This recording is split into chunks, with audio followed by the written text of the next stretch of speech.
and gentlemen, as always, I'm your host, AirsoftAL, and welcome to another media review! Today we take a look at another fanfiction, which of course is a worm slash hentai collection, kancolle, basically ship girls. This one being, of course, Fearless by Lord of Admirals, which I kind of gotta commend the guy for actually having a Battlefield 3 profile picture. That was actually a good game. But I kind of want to give you guys the summary of this little sucker that he actually presented himself. Now, he does make another one, which is known as Dreadnought. Basically, kind of like how you'd play Fallout, and it'd be basically, hey, outcome point A, outcome point B. But this time we're going to count outcome point A, which of course, again, is Fearless. So, this is basically what would happen if, and again, reading the summary itself, a girl beaten and battered, betrayed by her sister, and abandoned by the system, meant to help her. Little did she suspect that she received help from who she did, or from where. And now a veteran of every American theater, from the deadliest war in human history, shares her mind and body. Well, she won't be boring, at least. And this is where this actually comes into play, especially a lot of it. Now, just to kind of give you, from what we've got so far, is that essentially this world that is created is one that's actually kind of cool in what he crafted. Basically, again, Taylor does trigger in the locker, but it's late at night, and she does, of course, get attacked by the PRT. No big surprise there. Shocker. However, what happens is she actually gives out an SOS signal, which goes out on every military broadband channel and military-only channel in SOS, and basically telling them that the USS Texas is under attack and requesting immediate assistance. This gets picked up by the local military, and they begin to mobilize. Now, I'm not going to spoil much, but what I will say is that so far, the National Guard and the Army have already shown up in Brockton Bay, are making a beeline to the PRT headquarters and the actual rig itself. Now, going forward, I just want to point something out. This would not just be, oh hey, it's the Army and National Guard. Because, yes, the Marines would be involved. Now, I bring this up because, here's the thing, folks. The units that are in Massachusetts, which, yes, not even joking here, the actual military units that are in the Massachusetts are as follows. Because, here's the thing. In Massachusetts alone, they have the Hanscom Air Force Base, the 181st Infantry Regiment, the 211th Military Police, the 101st Engineer Battalion, the 182nd Infantry Regiment, the 26th Massachusetts Maneuvering Enhanced, and the 101st Field Artillery Regiment, the 1st Battalion, 25 Marines, and the Massachusetts Air National Guard, as well as the Westover Air Force Reserve Base, and the 826th Military Intelligence. On top of that, Massachusetts also has the 504th Infantry Regiment, 653rd Electronic Systems Wing, 762nd Air Defense Group, the 820th Radar Squadron, the 851st Naval Air Squadron, the 854th Naval Air Squadron, the 1181 Ford Support Company, the 1600 Air Transport Group, the 4004 Support Squadron, and the 4707 Air Defense Wing. In the little things I can give you guys, Massachusetts is literally got a good amount of military units, meaning that any sort of distress signal happening within the U.S., as well as one basically stating that, oh, I am under attack by enemy forces, would get a much bigger fucking response. Okay, look, I know people are going to point out the fact of, oh, the military in the Worm universe has been gutted because of caves, blah, blah, blah. I'm sorry? Have we forgotten the general rule about the U.S.? Especially the fact of the three rules. Two rules I'm going to go ahead and name off right now. You don't touch our citizens, you don't touch our boots, but most importantly, the one that everyone in the absolute history of the world has known to never fucking do. He touched my boats. Oh shit, there's about to be more suns out than Tatooine. I don't think everybody understands. He touched my fucking boats. Finally, it all comes together. America, right after this happened, the skipper for the USS Eisenhower tweeted out that everything was fine and he was going to get some lunch because there's nothing happening. He's fine, the boat is fine, no one has touched it. Well, that's a little better. But telling me you touched my boat, in my mind, is equal to touching my fucking boat. You have no idea how much I've been waiting to use that clip, like you have no freaking clue. But, here's the thing, folks. You do not touch our boats. And when the U.S. military, especially the fucking Navy, finds out that, yeah, someone touched one of our boats, shit's about to go down. And how it could go down, especially in this timeline, or at least in point A, because this apparently is being more of the diplomatic approach. Either way, be it point A or point B, between Fearless and Dreadnought, here's the thing, Lord of Admirals. What you could do is basically, in point A, literally tell the PRT at gunpoint that they continue to fuck around, they're about to find out. Some folks are born silver spoon in hand, Lord on to help themselves, dog. But when the tax man comes through the door, Lord, the house look like a rummage sale, yes. It ain't me, I ain't no millionaire son, no. And it doesn't matter if they're mastered or not. The PRT against the entirety of the U.S. military is not something you do not want. Especially when one of their capes is a veteran himself. Or themselves. I can't remember, man or woman. But either way, basically, you do not fuck with the U.S. military. Especially when it comes to the USS Texas. One of the most decorated ships in our fucking fleets. But, how could this go, you may ask? Well, once the military actually does make its presence very well known, they could politely basically tell them either they release essentially U.S. military property, or at least a member of the U.S. military back into their custody, back into their hands, or they be treated as a domestic terrorist group. Because here's the thing, folks, a nice little fun fact here.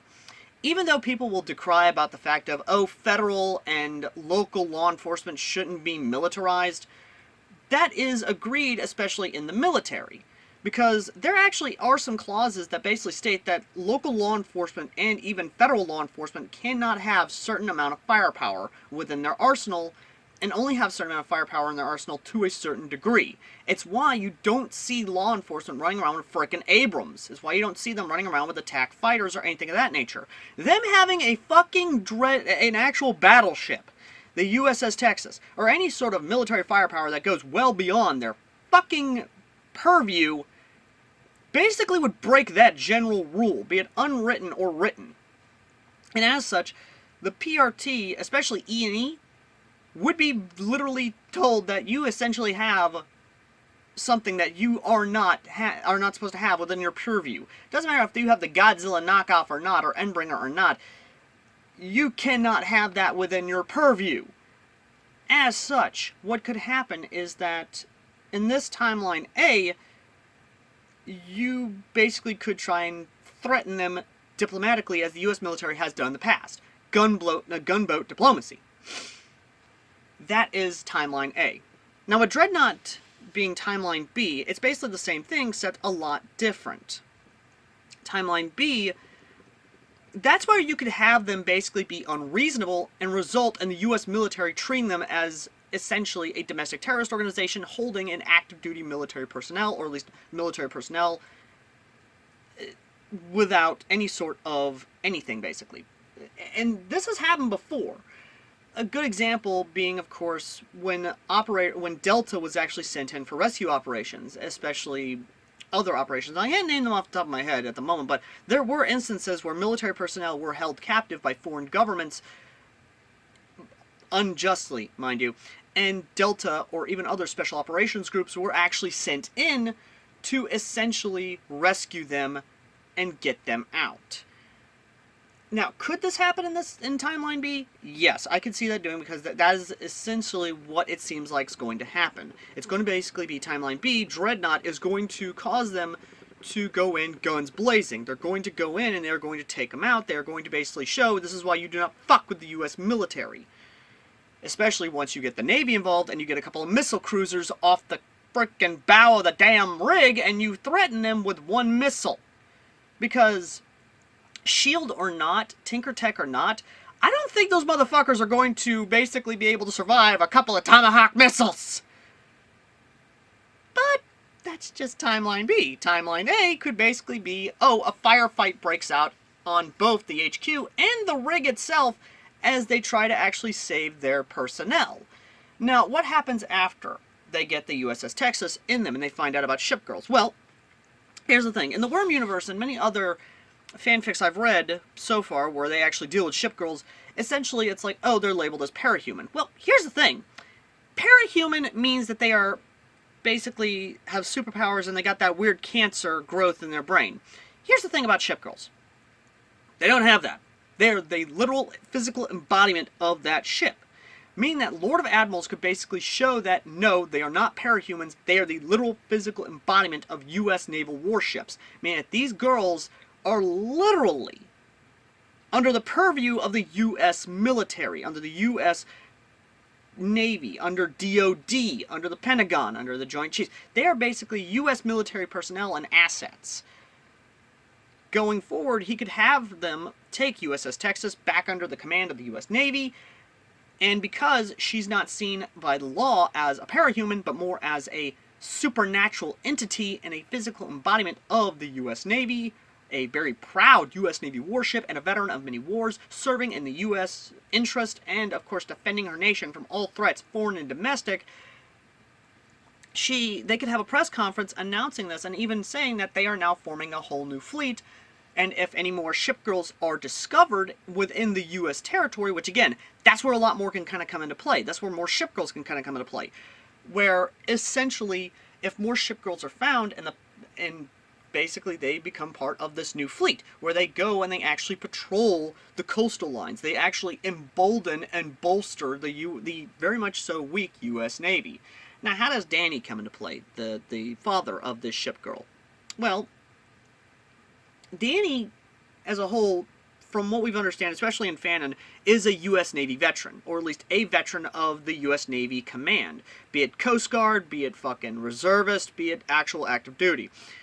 Danny could very damn well actually do what he does best and just kind of support his daughter, and while he may be a little bit disheartened at the fact of, oh, she's technically underage, the Navy as a whole is looking at her, especially the military structure, is looking at her as the USS Texas, first and foremost, a young girl second.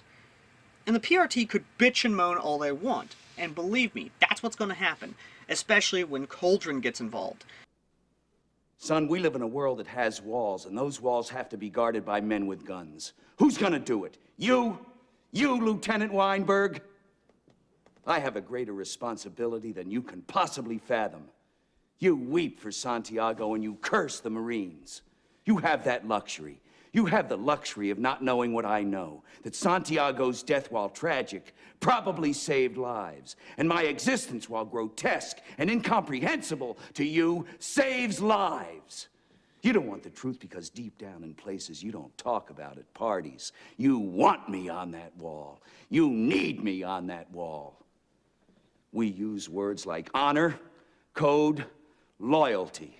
We use these words as the backbone of a life spent defending something. You use them as a punchline. I have neither the time nor the inclination to explain myself to a man who rises and sleeps under the blanket of the very freedom that I provide, and then questions the manner in which I provide it.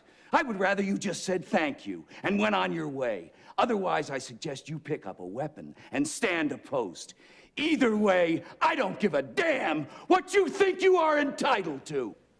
They're going to bitch and moan all they want about the fact of, oh, she's a parahuman, she shouldn't be in the military, this is breaking this treaty over here.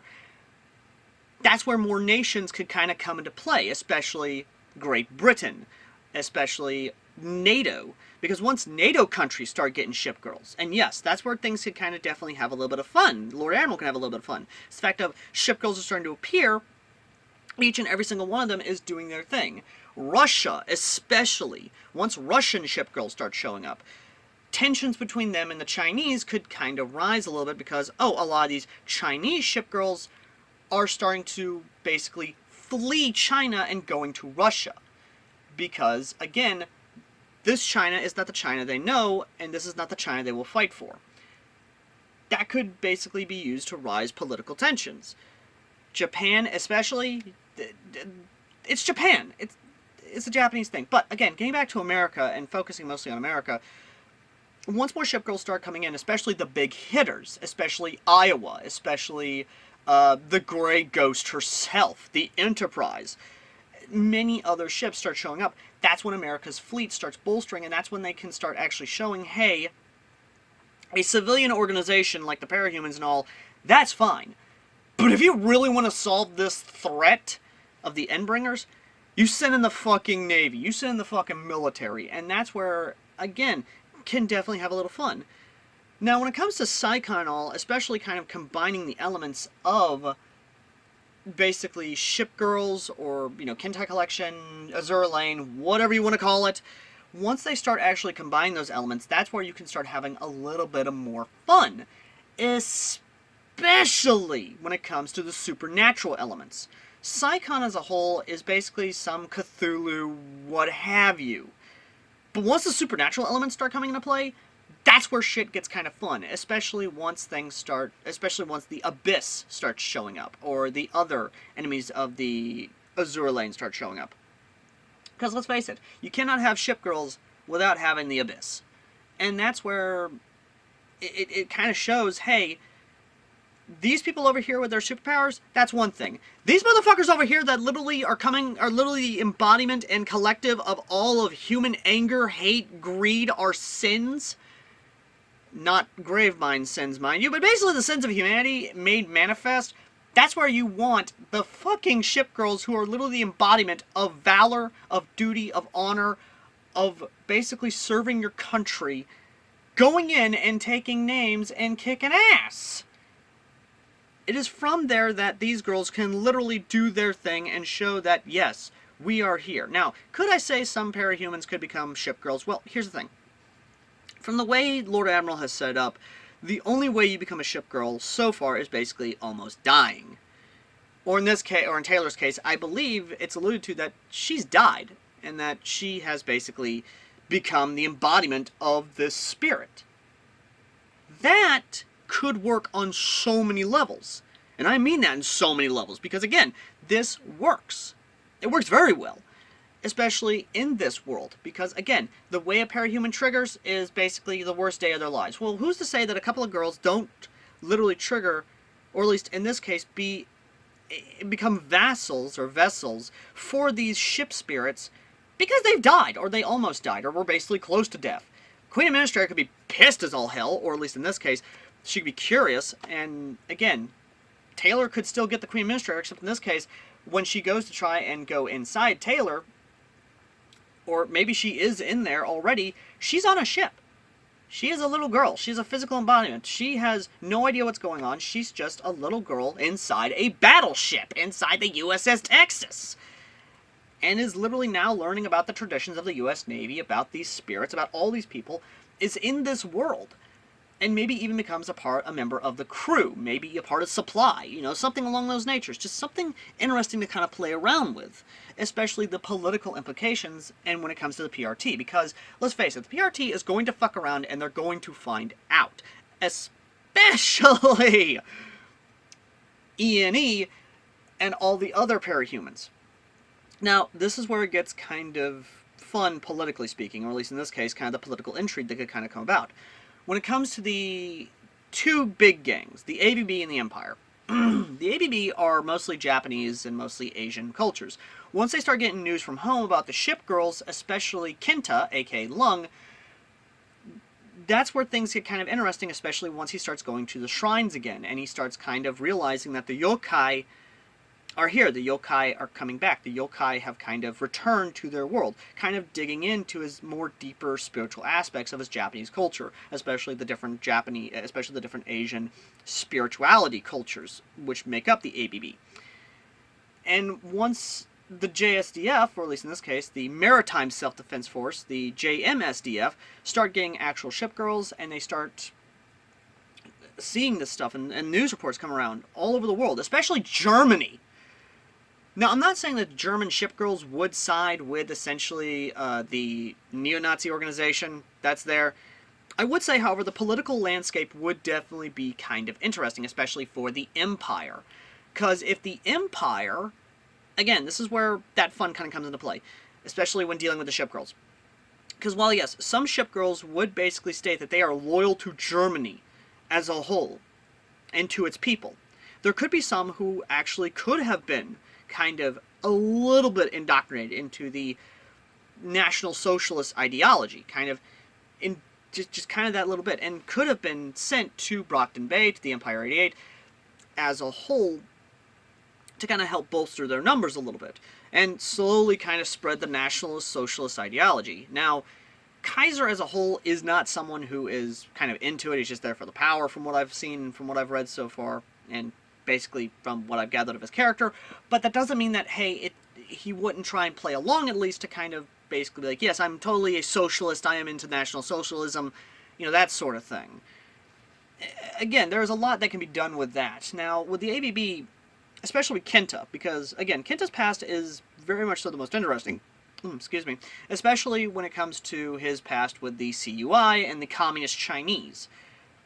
Japan, or at least the intelligence service of Japan, could actually send out a couple of their ship girls to Brockton to kind of make contact with Lung and basically work with him to, say, give intelligence on any possible CUI operations that are happening within the States, kind of disrupt them, or even do what they can to kind of help basically go against the communist imperialist. And yes, many of you are basically now possibly having your heads somewhat explode at that statement. No, seriously, the CUI is literally a imperialist communist China.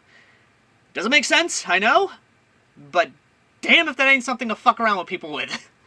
But when it comes to, again, the politics of it all, the PRT could definitely be basically the thorn in the side.